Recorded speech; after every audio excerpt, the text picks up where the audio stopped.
It's Block Study Day, and we are going to tackle a kind of classic, very simple, but very fun block that leaves a lot of room for trying new techniques and some fun assembly. I have already assembled my layer cake and fat quarter version of this block, and what I want to focus on today is net piecing. It's a kind of extreme chain piecing method, and I think a simple block like this lends itself beautifully to the ability to experiment with different techniques.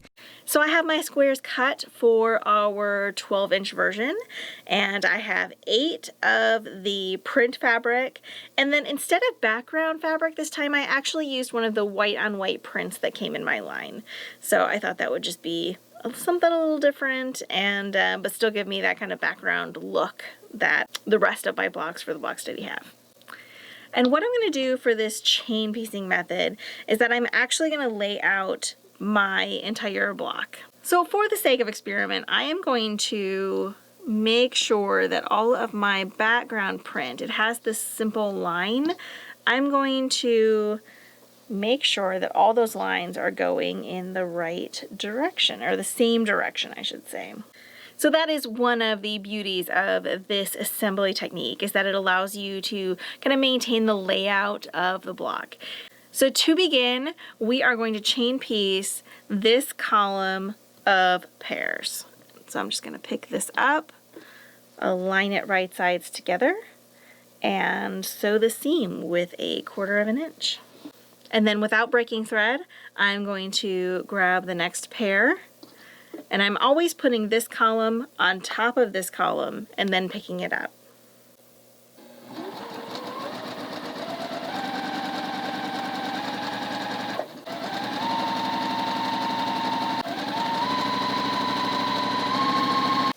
So I have finished my little chain here, and instead of cutting this apart, I'm actually going to lay it right back down and open it back up. Now these are all still connected and they haven't been pressed. We're going to wait and do that all at the end. So I laid this back down just so I could check my alignment, but I'm actually going to keep this chain with me at my sewing machine. And this column is the hardest because you have all of these things kind of dancing around on you. But I'm going to pick up my top square of my next column and place it right sides together with this top square here and sew.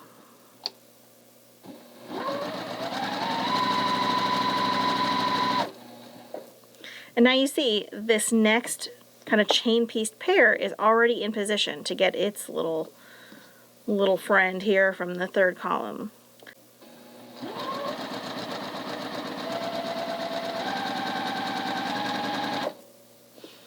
And I'm just going to continue this, picking up the next one in the column.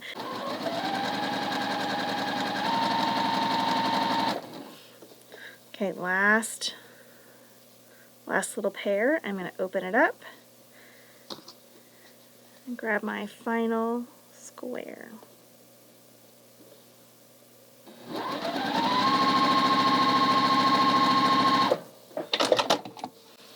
All right, now we have an even crazier chain, and I'm just going to take a minute and lay it back down.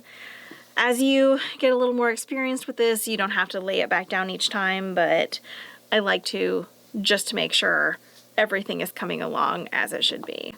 It looks good. I have alternate colors here lined up in my column 4, so I'm going to grab this, put it back at my machine, and grab my column 4 pieces.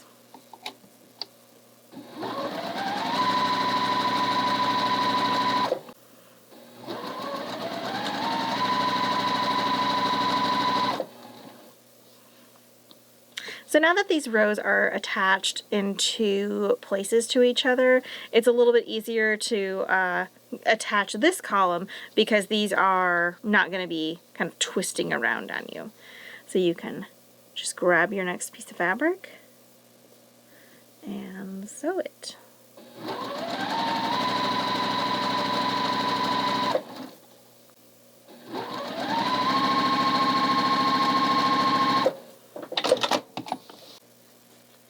There we go. Now we have our crazy little block all sewn into rows, but the rows are attached. So now we are going to attach the rows together, and I'm just going to fold this row down. Now I am going to press all of these to the print color because it is the dark color. So as I sew, I'm going to hold this seam allowance this way and this seam allowance this way, and that will allow these two pieces to nest. You can see how those folds come together really nicely there, and it kind of holds it together without a pin.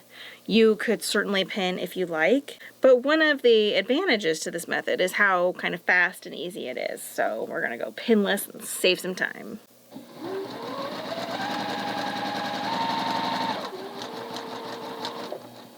And I just hold that intersection until I have stitched over it, and then I can grab this next intersection and do the same thing. I'm going to press this seam allowance to the dark, and then I'm going to kind of reach under and do the same thing over here. And then just kind of wiggle them around until they nest nicely, and just hold my finger there as I send it through the machine. If you are not comfortable having your finger kind of go so close to the needle of your machine, then you can grab a stiletto and do the same thing.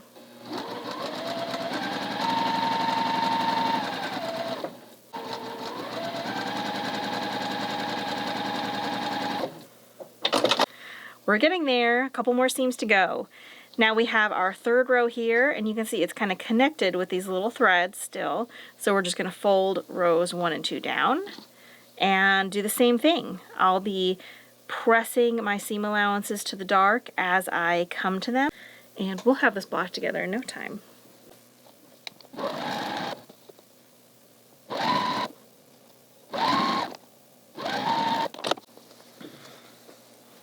Final seam, guys.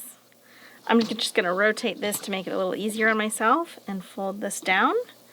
And same thing. Press the seam allowances to the dark as we come to them, and then we're done with this block. Okay, it's all together and it looks really good. My intersections came out really beautifully, even though I hadn't pressed any of this as I worked on it. So I am going to spin my seams on this block just so it lies nice and flat. And this is really easy. If we look at one of the intersections of our block, this one right here, if you kind of fold it back on itself, you can see this line of stitching is kind of where we sewed the rows together. And if you look at it from above, you can see the white fabrics kind of overlap each other. And the print fabrics kind of bend back on each other because they're caught in the seam right here. That little bit of orange right there is where it comes back around. So what we want to do is pull these couple of little stitches, just ease them apart a little bit, and you can just kind of pull those two pieces of fabric apart. You're not ripping any stitches, and you're not going to remove any stitches that go below this line, so you're not going to hurt the integrity of the block. So what that allows you to do is when you open this back up and fold it flat, you can push all of these seam allowances into a spiral, and this little tiny 4-patch will open up.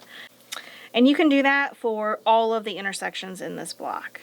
So this one spins left, counterclockwise, and this one spins clockwise. And you will just repeat that for all of the intersections.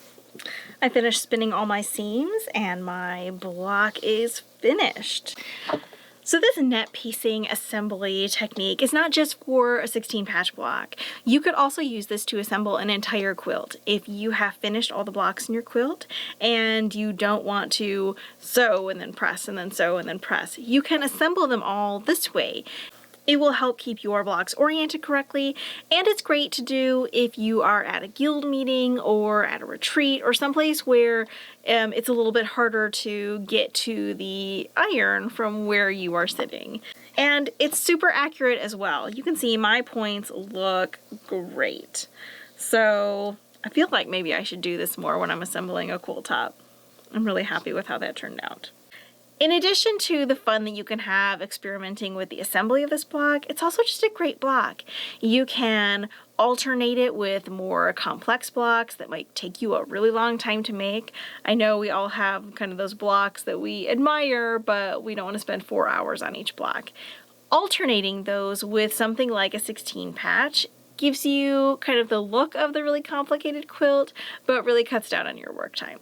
The downloadable pattern for this week is in the description below. It's free download. You just have to go to my website and go through the checkout process. I will be back next week with another fun video. In the meantime, there's a link to the entire playlist of block study blocks. I hope you guys have an amazing week, and I will see you soon. Happy quilting! This one spins clockwise. This one... Is that clockwise?